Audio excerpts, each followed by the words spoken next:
descrição entre o elemento cultural e o elemento natural da paisagem que vocês vão fotografar. E assim, a nossa atividade, ela tem o nome de Paisagem da Janela, que eu acho até um tanto poético, né?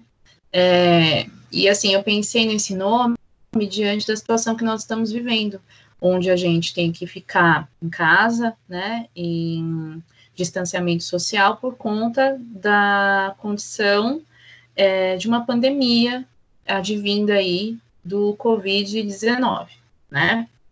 E aí, o que me veio na cabeça? Em vez de a gente fazer uma prova, uma avaliação tradicional, né, onde vocês têm perguntas e respostas, sejam elas dissertativas ou alternativas, eu achei legal a gente pensar numa coisa que fosse mais interessante para vocês e que trouxessem um pouco de prazer, né, na hora de praticar essa atividade avaliativa. Então, a ideia da gente falar sobre a nossa paisagem da janela, ela vem desse sentido, de a gente poder mostrar até a nossa restrição do lar. Por exemplo, eu tirei 2 fotos para poder mostrar para vocês. Uma da janela da minha sala e outra da janela do meu quarto. E aí vocês vão ver que são paisagens completamente diferentes. Mas, ao mesmo tempo, vocês vão ver que os meus espaços são limitados, né? Eu vejo toda essa imensidão aí, porque lembra que em geografia a paisagem é aquilo onde tudo a minha vista alcança, né? E aí vocês vão ver que tem uma imensidão ali, eu consigo ver uma paisagem até lá no fundo, dependendo da imagem que eu mostrar, mas ao mesmo tempo eu não consigo alcançar isso, eu não consigo sair, né? Porque eu preciso me cuidar diante desse distanciamento. Então, o que eu resolvi fazer? Eu resolvi abordar essa atividade que eu solicitei para vocês em forma de vídeo, para poder ajudar vocês a sanar as dificuldades, ok? Então, vamos lá. Paisagem da janela, a nossa atividade avaliativa que vocês têm até sexta-feira para entregar dia 12, ok? Aí eu coloquei assim como dúvida, como desenvolver a minha atividade? O que realmente eu preciso fazer? Descrevendo a paisagem. O que a Pro quer que eu faça? Descrevendo que tem casas, tem ruas, não é só isso. A gente tem que trabalhar com os conceitos que nós vimos em paisagem, né, da nossa unidade 1. Não reparem no meu filho gritando, ele tá brincando com meu marido, tá? Então tá aqui. Quais são os processos para essa atividade? Vocês vão ter que escolher qual a janela da casa de vocês ou do apartamento vocês querem tirar essa fotografia. Teve um aluno que me perguntou assim, professor, em vez de janela, eu posso tirar da laje? Eu acho que vai ficar mais legal. Aí eu falei que sim, pode ser. Contanto que seja, vocês consigam mostrar a extensão da onde vocês estão, né? Por exemplo, eu estou numa laje, eu ainda consigo ter ali o céu aberto em torno de mim, consigo ver assim uma paisagem num ângulo talvez de 360 graus. Eu não consigo isso, mas pode ser que quem for tirar essa foto da laje consiga, né? Escolheu qual é a janela, aí você vai lá fotografar. Fotografou? Legal. O que você vai fazer? Você vai colocar essa foto num arquivo do Word, numa página do Word, vai, abaixo dessa foto, descrever.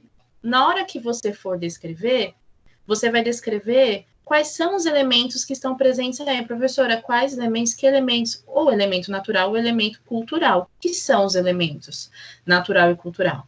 Lembra? O elemento natural é aquilo que o homem ainda não tocou. É aquilo onde a natureza ela é totalmente original, dali, típica, dali, sem alteração.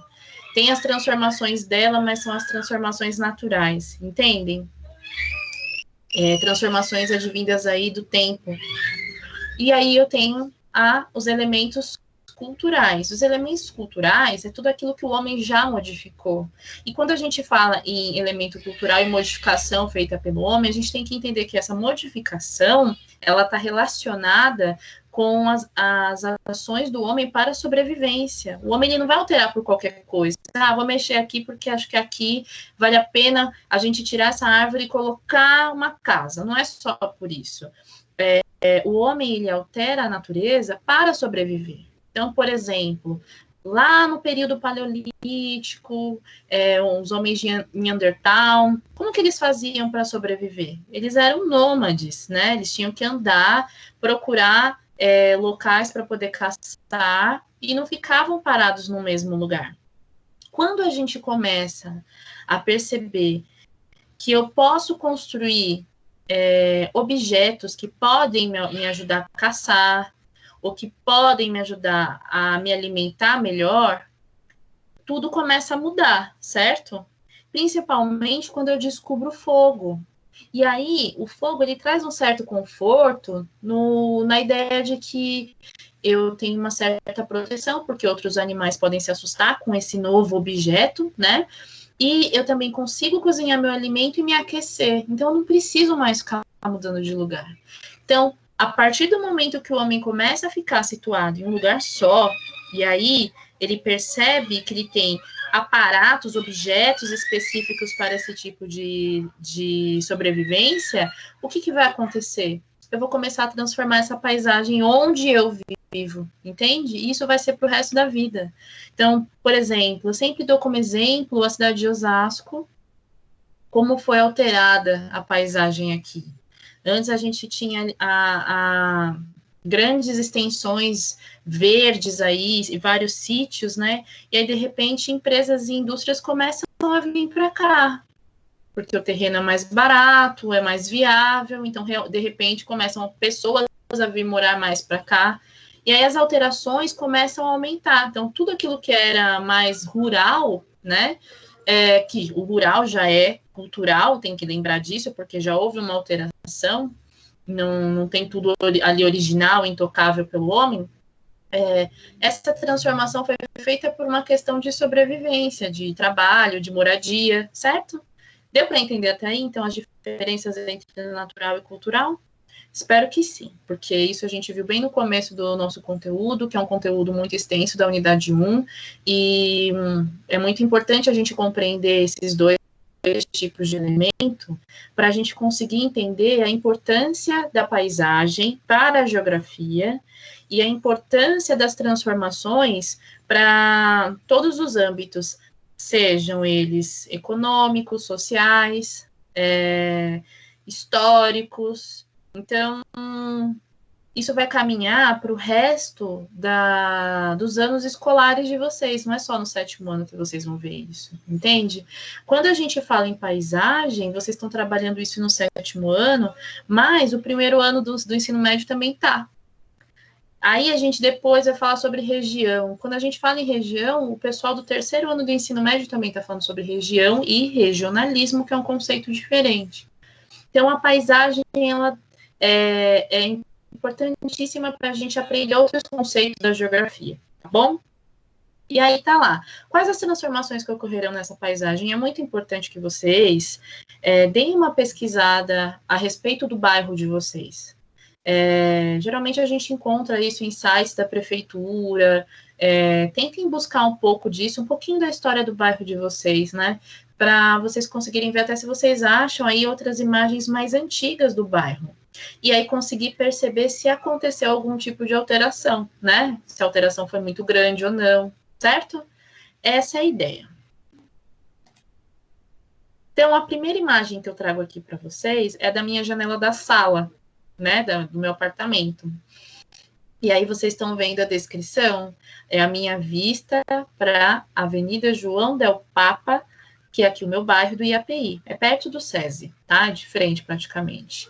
Nessa vista, eu vou ter muitos elementos nessa paisagem. Só que assim, quando eu digo elementos, eu digo composição, tá? Não estou falando de elemento natural e nem cultural nesse momento.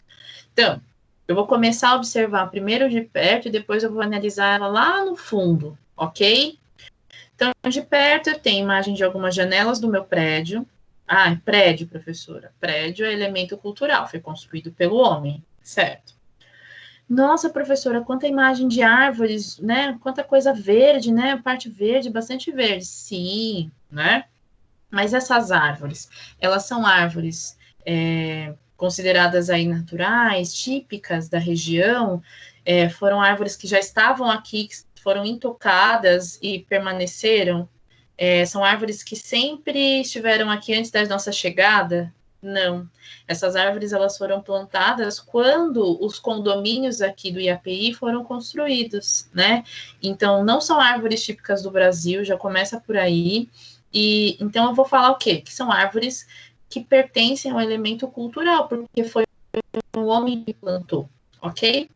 Aí eu tenho outros prédios lá no fundo, parecido com os meus. Aí eu vou um pouquinho mais lá para o fundo, algumas casas, que a gente vê um pouquinho da parte aí do Terra Nossa. E lá para o fundo, parte do Munhoz, Bel Jardim, pegando ali até a parte do Jardim Elvira. Mas lá no fundo mesmo, eu consigo perceber como se fossem umas montanhas, né? Essas montanhas que a gente está vendo aí no fundo, essa